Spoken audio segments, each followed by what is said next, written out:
learning about... We're about to give up hope. Why did my brain stop there for a second? That anybody could be having a good time in the grimdark future. No, don't tell me it's... We're introduced to everyone's favorite boys. Wow. Not silliest looking mech I've ever seen. Well, lips are nice to knock over. I'm loving their names. We call them Biggie. I just find that adorable. They're like, no, I'm bigger. You'll never be proper hard. No, I've been more fight. Why is that one to that? But I've been this fight. How is that though? More thing bigger. Wait, then how is it a dreadnought? Technically like tank. Why not fight? Tank good. Hey, oh, what poop person? All right, here we go. What is that skull?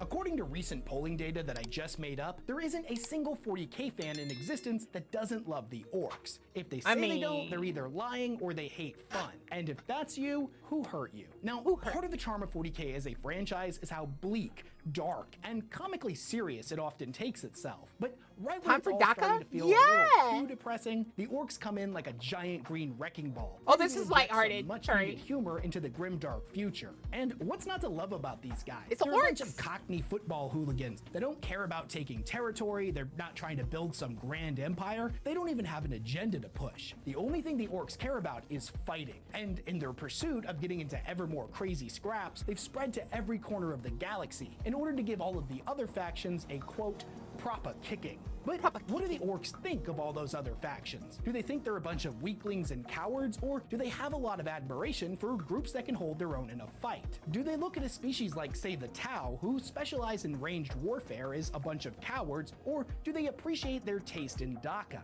What are their thoughts on factions like the Necrons, the Eldar, the Tyranids, Chaos, or the Imperium? Which ones do they like fighting against the most, and dare I say it, have any of them actually managed to earn the Orks' respect? What about some of the gods in this universe like Khorne or the Emperor? Do they respect them as avatars of war, or think they're a bunch of wimps waiting to get pasted by Gork and Mork? We're gonna get into all that and a whole lot more in this video, as I had nothing to do but research this one for the last week after catching COVID at a Magic the Gathering event, which I know is an obvious thing to say now that I'm saying it out loud. It's like saying I caught the plague when I visited Nurgle's garden. It's like, what was I thinking? So yeah, sorry if I sound a little bit off in this one, I'm still kind of getting over it. But anyways, before we dive headfirst into the Grimdark, a quick shout out to this video's sponsor.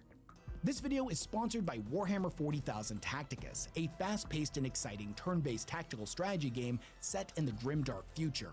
The big news this month is that Tacticus is celebrating their 2-year anniversary. Not only do they have a ton of exclusive content lined up, including unique daily missions, offers, and rewards, but they're also introducing a brand new playable faction, the Exalted 9th Legion. The Sons of Sanguinius, the Blood Angels, are finally being added to the game. Starting on August 4th, you'll be able to unlock the first Blood Angels champion, the Jump Pack Intercessor Sergeant Matineo. It will be the funniest shite you have ever seen. No, don't tell me it's a pumpkin. By participating in the weekly events. And then, starting on August 21st, there's going to be a 7-day Legendary Champion release event for the Lord of Death himself, Mephiston, Chief Librarian of the Blood Angels, and one of the most powerful Space Marines to have ever lived. My favorite thing about Tacticus is just how much there is to do. There's a ton of different game modes, including guild raids, multiple faction-specific campaigns, PvP arena battles, constant special events, and over 70 legendary Warhammer 40,000 champions to collect and battle with, from 16 playable factions, with new ones being added all of the time. With the 2-year anniversary event about to kick off, there's never been a better time to either come back to Tacticus or start playing for the first time. Click on my link in the description of this video to download and play the game for free today. A huge thank you to Warhammer 40,000 Tacticus for being such a longtime sponsor of this channel. I probably don't need to tell you this, but Warhammer 40K can get pretty dark. The Milky Way galaxy of the 41st millennium is one where hatred and loathing have been allowed to fester and spread unchecked through the minds and hearts of nearly every spacefaring species. Does anyone else hear that dog? That little When we try to measure how they all feel about each other, it's ultimately an exercise in splitting hairs over who they each hate the most. But right at the moment we're about to give up hope that anybody could be having a good time in the grimdark future, we're introduced to everyone's favorite boys, the Orks, a bunch of fighting-obsessed Cockney hooligans who rampage across the galaxy looking for a good scrap to get stuck in. If you know anything about 40K, I don't need to tell you just how amazing and hilarious they are, even if the people in universe absolutely hate them. They're like a hurricane of violence that carves a bloody path across the stars. That's gotta be the silliest looking mech I've ever seen. And kills anyone that gets in their way. But from our perspective, it's all in your they head. seem Stop to have a playing pretty good Megaball. sense of humor about the whole thing. And their passion for fighting is pretty damn infectious. The funny thing about orcs is that all of the fighting they do isn't motivated by hatred for their enemies like most other species. In fact, hate is kind of a foreign emotion to the orcs. They have no concept of what it's like to hate something. Now sure, there's things they don't like much or maybe find annoying, but they have a simple and elegant solution for that. They just fight those things, which is what they love to do, and thus what they assume everybody else in the universe loves as well. And speaking of fighting, it's pretty much the only thing that the orcs care about. You gotta remember that they were created 60 million years ago by the old ones as living weapons to fight against the Necrons. Every single aspect of them, all the way down to their genetics, was designed for combat. Fighting isn't just something they enjoy, it's everything to them. It is a biological need in much the same way that food or drink is for us. Because of this, the lens that the orcs view their galactic neighbors through is almost always framed by how good of a scrap they can give the boys. Now, what the orcs actually think about all of the other species they routinely go up against is admittedly one of those topics that isn't nearly as fleshed out as it could be. Insight into orc philosophy used to be pretty rare until we started getting all of the Mike Brooks orc novels that were written from their perspective. So Brutal Cunning, War Boss, and Big Daka, as well as a bunch of short stories and the orc codexes, are going to serve as the primary sources for all of the information in this video. And because this script was made using sources almost exclusively written from their perspective, I'm gonna do honor to the orcs and use all of their preferred names for different factions. I'll explain them as we go, but real quick, humans are known as humies, space marines are beakies, all Eldar are scrawnies or pansies in the older lore, and their Dark Eldar variant is known as the spikies. Tau are fish heads or fish boys, Tyranids are bug eyes, Necrons, and pretty much all robots for that matter, are known as tin heads, tin boys, the tins, or the tinnies. Chaos Space Marines are the chaos lads with the spikes, and my personal favorite, demons are known as, quote, chaos griblies. We're going to kick things off with their thoughts on humies, as by far there's more information about their feelings on them than any other faction. And by examining how they view our species, we get a good framework of Orky values that we can use to understand their relationship with Chaos and other Xenos. Is there a vermin type at 40K?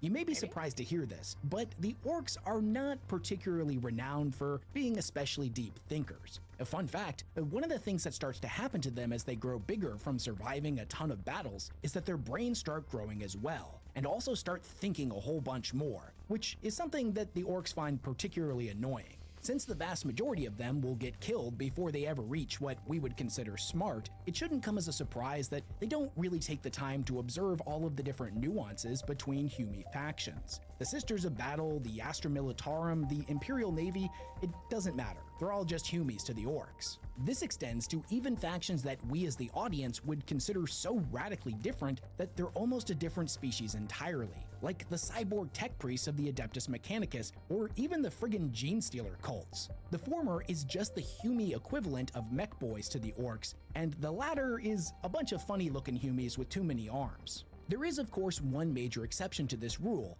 and that's the Space Marines, or the Beakies as the orcs call them, due to the fact that the Mark VI Corvus pattern power armor looks kinda like a bird. The other most common variant of Space Marine armor has a faceplate that the orcs think looks like an orc when he's straining too hard at the drops, which is their word for a latrine. Now that obviously doesn't make for a good nickname, so no matter what armor they're in, all Space Marines are Beakies, but we'll get into their thoughts on Space Marines later in this video. In multiple scenes throughout the Orc novels by Mike Brooks and many codexes and campaign supplements from the last few decades, we get some— I think it's funny that they're called beakies. They saw one guy with like a bird helmet and they're like, oh, he's a beaky. We call them beakies. direct quotes from the orcs that give us a lot more insight into their find that views adorable. here. From their perspective, Humies are kind of weird. They're fun to fight for reasons that we'll get into shortly, but culturally, they just do a lot of things that don't make any sense. Like, for example, one of the orcs' favorite pastimes other than fighting is looting. And when they end up stealing a Humi vehicle, their excitement of getting their hands on some new wheels is almost always soured by what they find inside. You see, Humis have this really annoying habit of putting all of their flashy buttons and lights on the inside of their vehicles, which, as every good orc knows, flashy gubbins are meant to go on the outside to show off to all the other boys. At least Humi vehicles normally have a good old-fashioned set of wheels or tracks that they ride around on, which is something that the orcs respect. But unfortunately, this isn't always the case. When they fight against the Admech, for example, or the Red Robes as they call them, their tanks float around like the vehicles of the Scrawnies, the Fishheads, the Tin Boys, and the Spikies. Now, some orcs believe this is why the Red Robes are so soft. If your ride isn't constantly being bombarded with bumps and shocks strong enough to compress your spine, you'll never be proper hard. Another thing that perplexes them You'll never be proper hard about Humis and their trucks is that they all tend to drive on these big lines in the dirt called roads or bridges or some other stupid Humi word.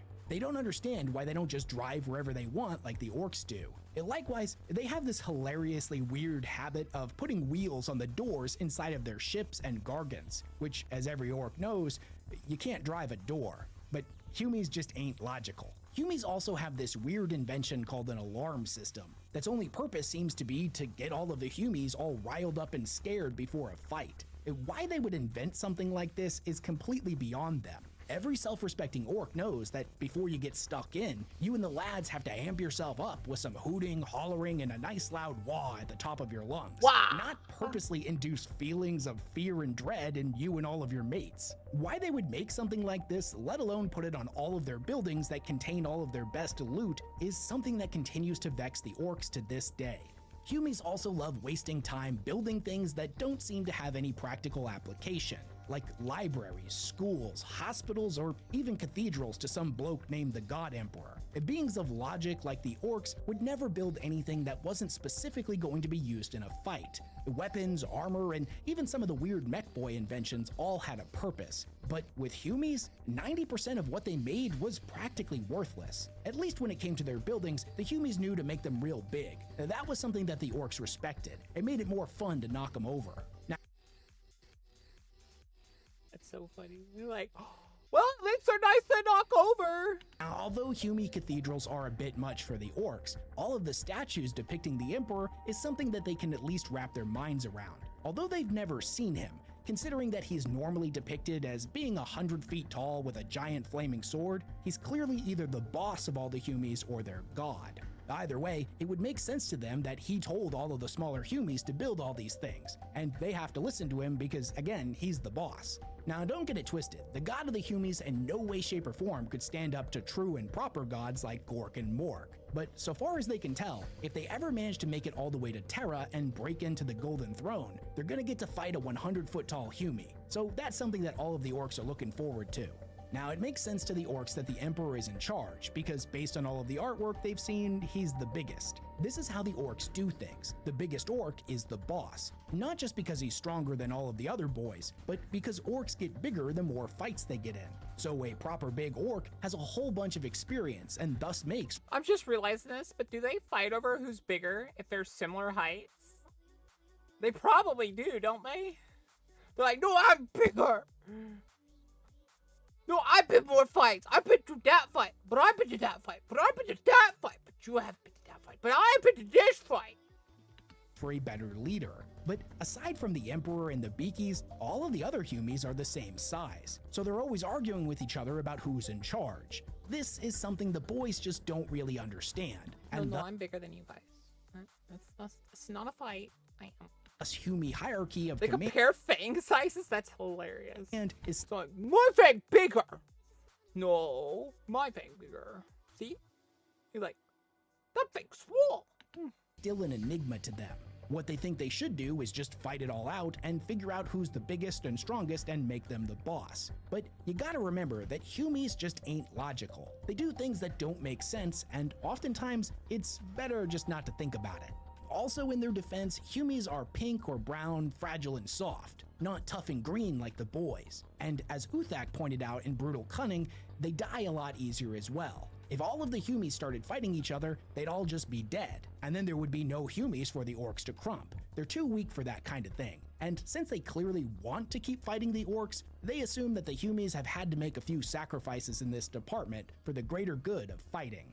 Now, Humies have a lot of faults, don't get it twisted. They do a lot of weird stuff that just doesn't make any sense, and they waste an enormous amount of time not fighting when they could spend time fighting. But even after all that, the Orks absolutely love them, even if they would never admit it out loud or even understand their affinity for them. And that's for two major reasons. One, even though they're not as good at fighting as the Orks, there's a lot of Humies. Now, we as the audience know that the Orks outnumber the Humies some 1,000 to 1, since they reproduce so quickly. But the Orks don't know this. From their perspective, it looks like Humies are everywhere. They can be found in every corner of the galaxy. And no matter how much time they spend fighting them, there's always more Humies. Every time you kill one, 10 more show up to take their place. And honestly, you couldn't ask for a better trait to have in an enemy. And two, although admittedly inferior to Ork technology, the tech that Humies make is easily a close second, especially when compared to the strange, esoteric machines utilized by other Xeno species. Humie weapons and armor are powerful, efficient, reliable, and most importantly,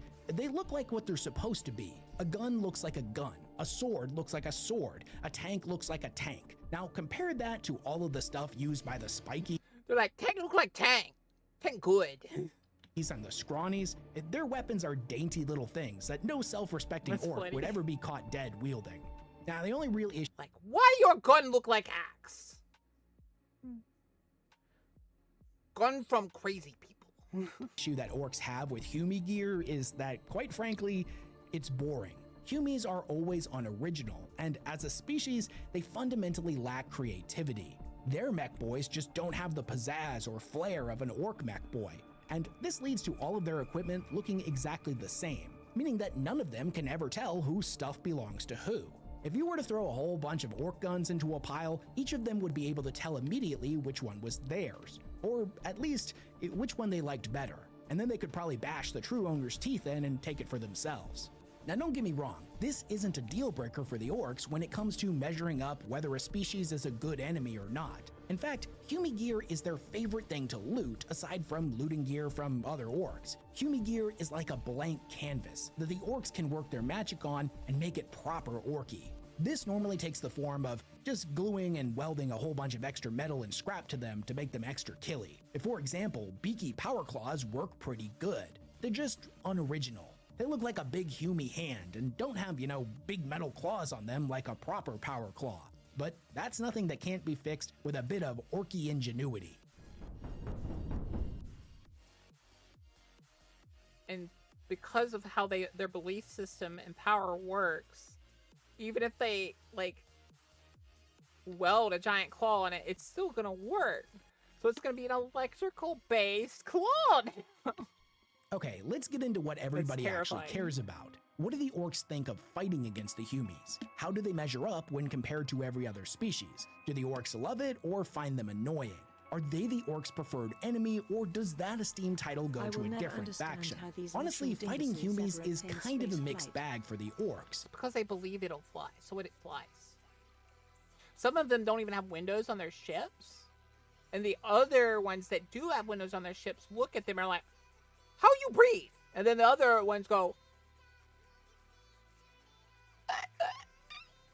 they start choking.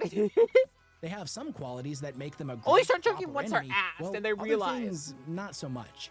One-on-one, a windows Humie to doesn't breathe. even come close to an Ork. They're short, squishy, soft, and most of them are cowards, with of course the exception of old Baelai and the Beakies. They're proper hard. Humies are also just not really built for fighting. The Ork's head is centered down low between their shoulders in the middle of their chest where they can keep it safe. But the Humies have their head on top of their shoulders, just waiting for it to get knocked off. That's why Humie dreadnoughts, knights, and titans look more like an Ork than a Humie. If they were built like a Humie with their head on top of their shoulders, they would probably just wander around the battlefield all stupid-like until they got knocked over and killed.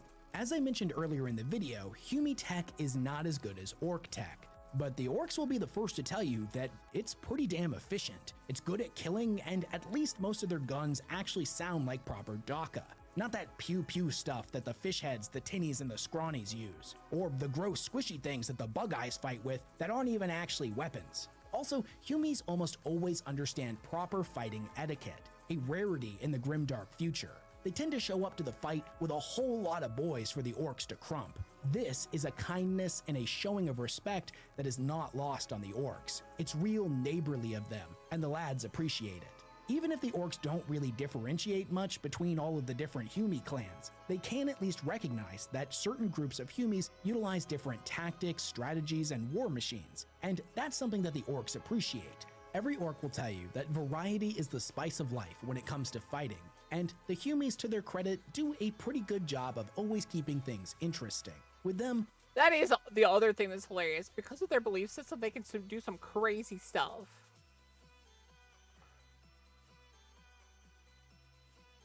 you never really know what you're gonna get, even if some cowardly groups of Humies like to use long-range artillery to paste all the boys before the fighting even really gets started. That, admittedly, is something they find annoying. But even still, they recognize that this is only one Humie tactic, and having a whole lot of different ways to conduct a fight is an important trait when measuring if someone's a good enemy or not.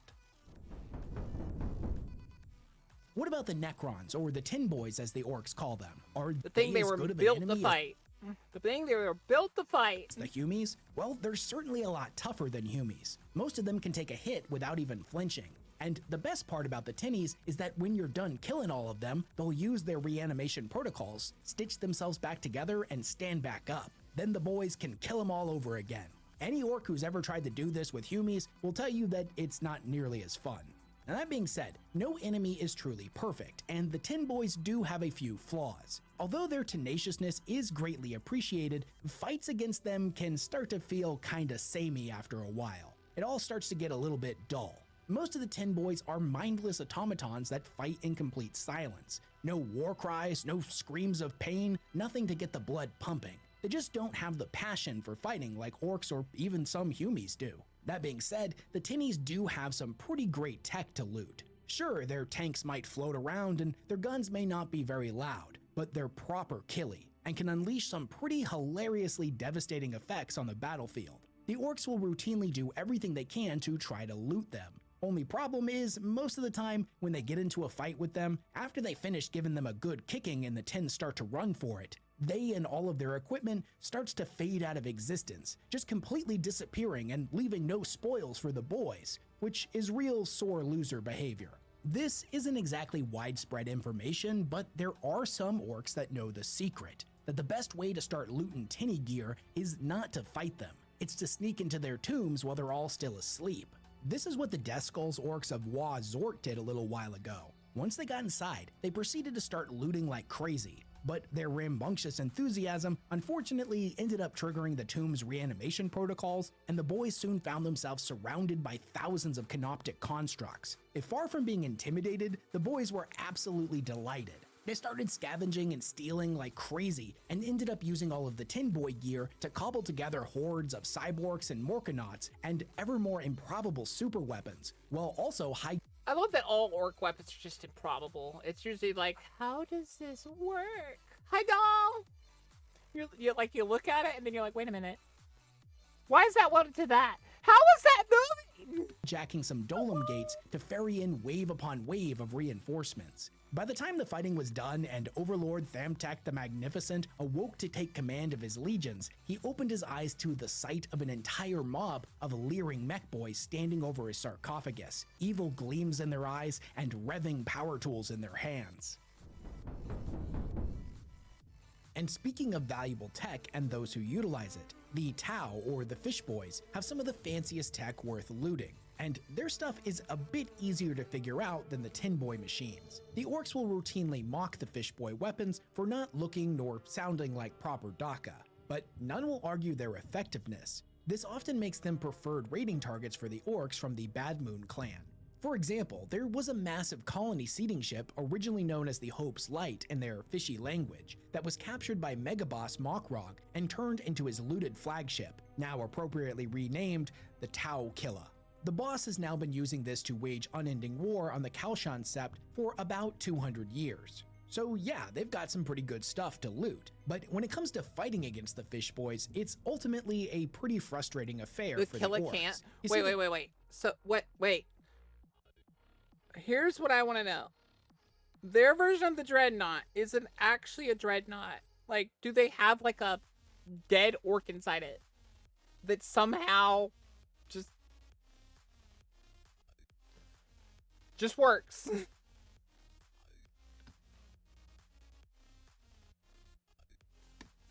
No? Okay. The thing about fish boys is they really don't like it when you hit them in the teeth with a choppa. Wait, So then how is it a dreadnought? they'll do everything they can to put as much distance between themselves and the orcs as possible. This means that almost always, without fail, the boys will suffer unprecedented losses in the initial charge, and will almost The can with arms and chainsaws. Legs optional.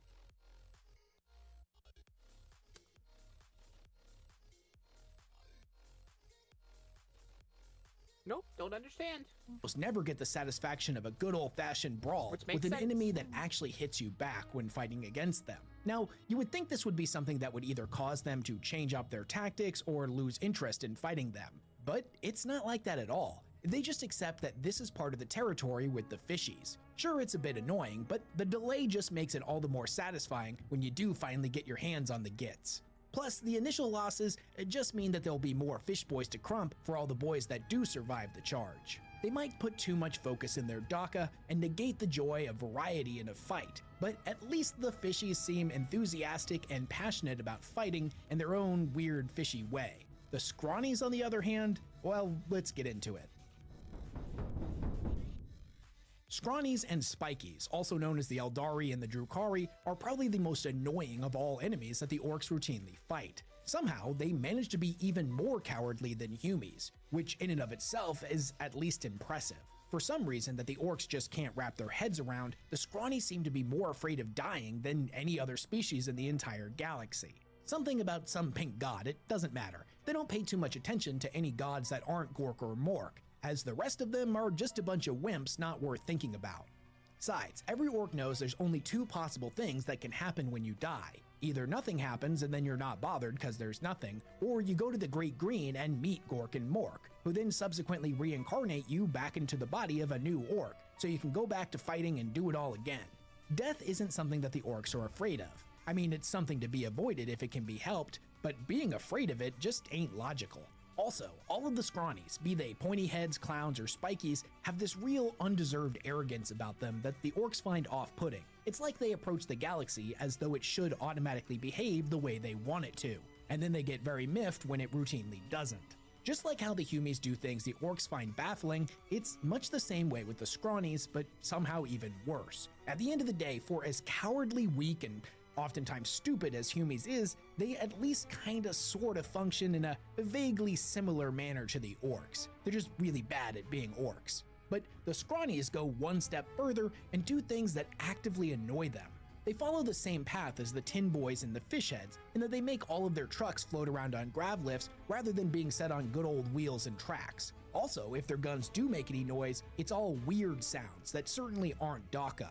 A proper gun should have enough recoil that it almost breaks your shoulder with every shot. But just like with other species, every orc that's ever fought against the scrawnies and lived long enough to have another go knows that looks can be deceiving. Just like their owners, scrawny guns are skinny, flimsy things that you could easily break over your knee without much effort. But they pack one hell of a punch. They may be weird and stupid looking, but at the end of the day, they're right killy. And from the They're right, Killy. I love how they say certain words. It's just so adorable.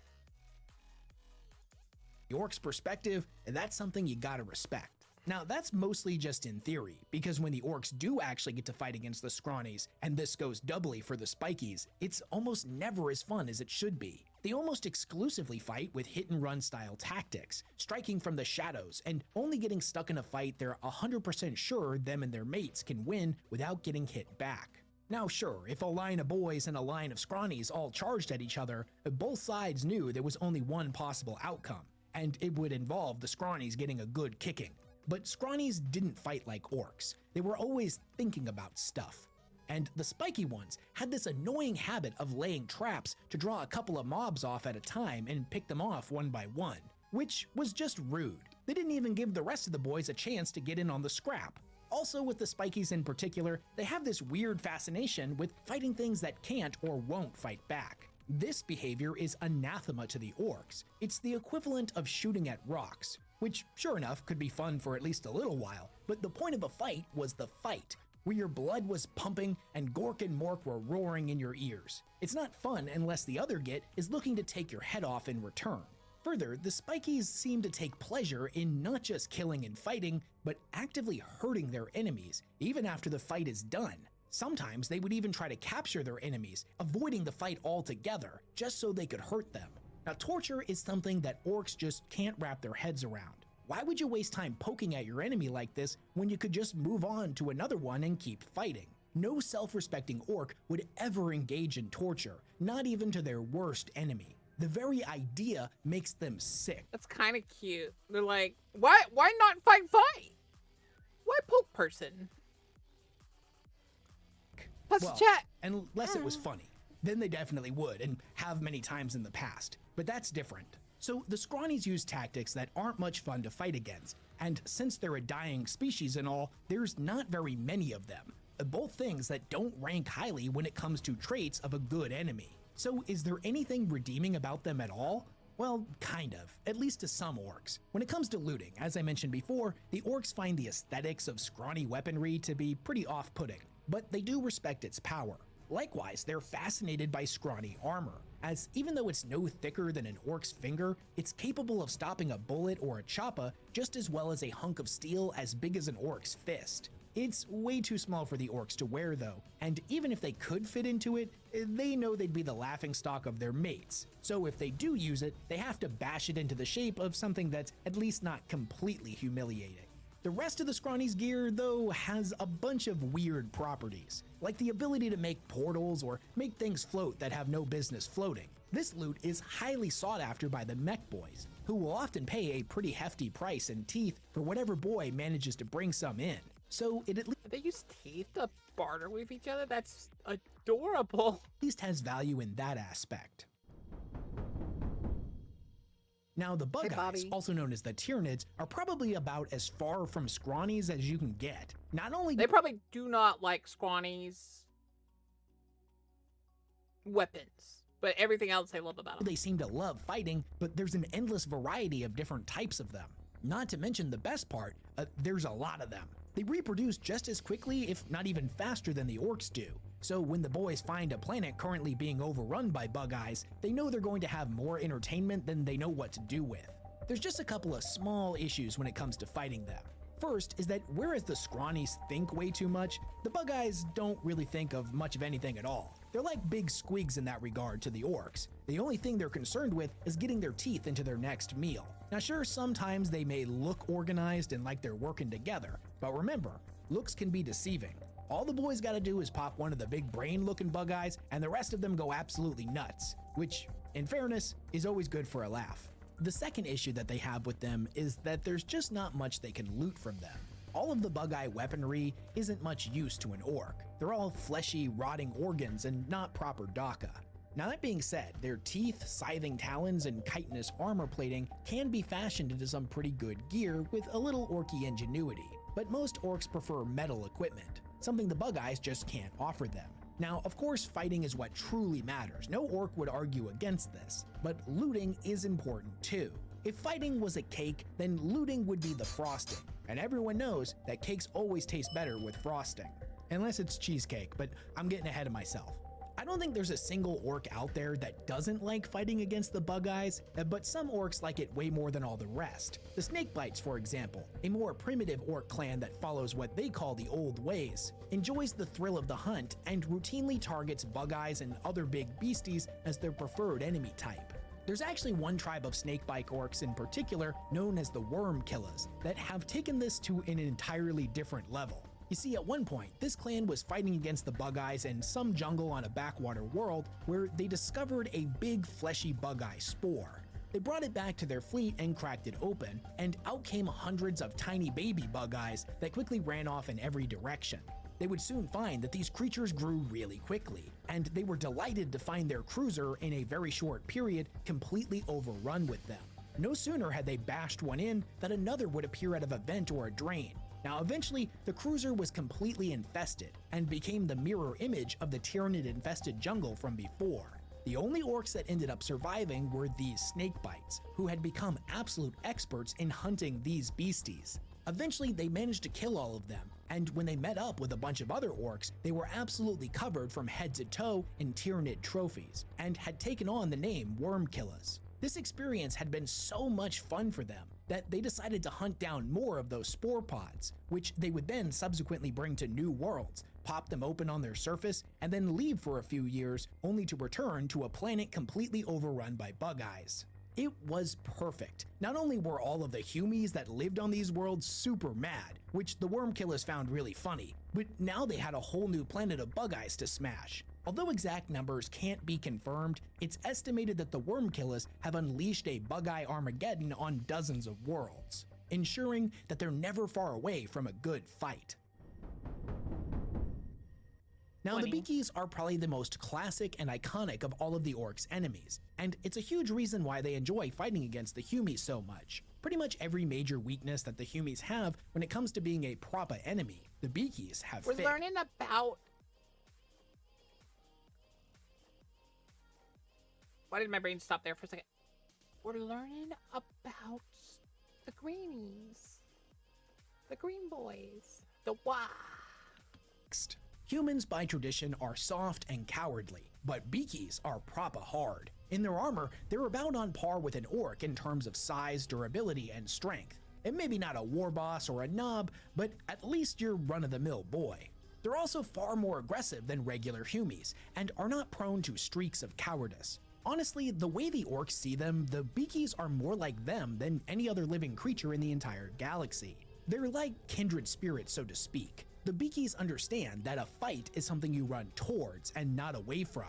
They're tough, strong, fast, and they'll keep fighting even after they've taken a good kicking. Not to mention, they've got good taste in both armor and daka. Their bolters are good and loud, just like the orcs' guns, and their armor is much more well-made than all of that other Humie stuff, making it some of the orcs' favorite equipment to loot. Now, it should come as no surprise that the orcs have a lot of respect for them, but they're not perfect. First and foremost, there's not nearly enough of them. Somehow, they might even be rarer than the scrawnies, and much to the orcs' disappointment, most of the time when they go to fight the Humies, there isn't even a single Beaky to bash. Second, like I mentioned earlier in the video, the orcs don't really understand the concept of hate. Anything they find annoying, they'll just fight. But the Beakies, on the other hand, seem to be entirely consumed by hatred for anything and everyone that isn't a Humie. Hatred drips out of every one of their pores and motivates every action they take and every decision they make. Now, sure, them being so hateful made them a bit more fun to fight, but some of the more thinky orcs actually kinda pity them in a way, which is another emotion the orcs aren't used to dealing with and they find it annoying. You see, Beakies are so consumed by hatred and an underlying bitterness that they're robbed of the joy they should be experiencing in a fight. It's like, dude, why are you so angry? We are actively engaged in the most fun thing you can possibly do, fighting. For the orcs to think that you need to take a chill pill is at least some kind of accomplishment. Now, whereas lads with the spikes. The orcs don't really think I'm much loving their about the names different for chapters of people. Space Marines outside of the different color that they paint their armor, they do at least recognize that there's at least two different types of Beakies, because the Chaos lads with the spikes have a completely different group of mates they pal around with. Now, all Beakies are proper hard, don't get it twisted, but the Chaos Beakies bring a lot more variety to the table when getting stuck in. Whether they be the blue weird boy Beakies that cast all kinds of weird unnatural powers, the smelly green to worry about the orcs if they hand some fungus killer. Too bad Terry's no science left to make it. Beakies that know how to take a punch, the strange pink Beakies that, if I'm just being honest, the orcs find pretty weird, or their favorite, the red Beakies that seem to love fighting almost as much as the orcs do. The major issue with them, though, is that the Chaos lads with the spikes do a lot of weird stuff. Not only that, they often seem to have an agenda other than just fighting. In a lot of ways, they're more like regular Humies in that aspect and less like true Beakies, at least as far as the orcs are concerned. When it comes to the Chaos gods themselves, they're not really worth thinking about. Even though Khorne is absolutely obsessed with the orcs, he finds them deeply fascinating and entertaining. No proper orc would ever for a moment consider worshipping a puny Humie god. Gork and Mork were the only true gods any orc would ever associate with. Now, all that being said, in their defense, the Chaos Boys are probably the kings of variety when it comes to fighting. You never really know what to expect with them, and thus their fights never get dull. When dealing with the warp and all of the strange, unnatural things that come out of it, things routinely get pretty weird to say the least, especially when you're dealing with the Chaos Griblies, or the demons as the Humies call them. They can show up seemingly out of thin air when you're stuck in a fight with the Chaos Lads, or even when you're out in the warp minding your own business. The Orks view the demonic incursions of Griblies onto their ships as a good bit of sport, a fun way to pass the time on long journeys. And sure, Griblies are fun enough to fight, certainly is a nice change of pace between mutinies, but no matter how brutal and vicious they are, they're ultimately just not that satisfying to kill. When the Orks crump them, they just dematerialize, disappearing as if they were made of smoke. Now, every Ork knows that the best part of the fight is when you lop off the enemy Git's head and all the blood goes gushing out. They never get that satisfying payoff with the Griblies, which ultimately just leaves them pretty pent up and frustrated. So most of the time after they fight them, they just go back to fighting themselves. So the Chaos Lads with the spikes have their place in the hierarchy of enemies, just like the Griblies and the rest of the species within the Milky Way. Unfortunately though, there are some enemies that we know the Orks get stuck in with pretty frequently that have yet to be written about from their perspective, so we can only really speculate on how they feel about them. Now hopefully when Games Workshop decides to flesh out the Leagues of Votan, or the Stunties as they used to be called in old lore by the Orks, we'll also get a few stories from the Orks' perspective to see what they think about them. Likewise, the Custodians, who we can assume they would love because they're like bigger, harder beakies with way better gear to loot, would be right at the top of the list for the Orks' preferred enemies. But as of the time of this recording, we haven't gotten a book that lets us see inside of their head while they're fighting against them, which is a real shame, and it's something I hope they correct in the future. But after all this, what do you guys think? Who do you think would be the Orks' favorite enemy and why? Now personally, I'm leaning towards regular old Humies, as they've got the most history with them outside of the Necrons and the Eldar, but none of the boys today remember the war in heaven, and they don't keep written records. So from the modern Orks perspective, Humies, or more specifically the Beakies, are the ones that check off the most boxes when it comes to traits a good enemy should have. If you like this video and you want to see more content like it, do me a favor and hit the like button, leave a comment, and maybe subscribe to the channel if you haven't already. And share this with your friends. It helps me out a lot and I really appreciate it. Also, sorry if I sound a little bit off in this video. I've got a wicked bad flu, but it was the day I was supposed to record, so we're just making our way through it. Also, maybe check out the other videos I've got linked here in the end screen. I just recently made one on all of the differences between Psykers and Sorcerers, as most people incorrectly assume that they're the same thing. And I also made a how-to guide on how to properly summon a demon, at least in 40K. I had to dive into some pretty wicked bad flu, but it was the day I was supposed to record, so be like chaos lore. Anyways, as always, big thanks to everyone who supports all the work that I do. I like that. WesHammer. That was a pretty good video, guys, but you should go and give him a like and a sub over. If you enjoyed it, give him a view.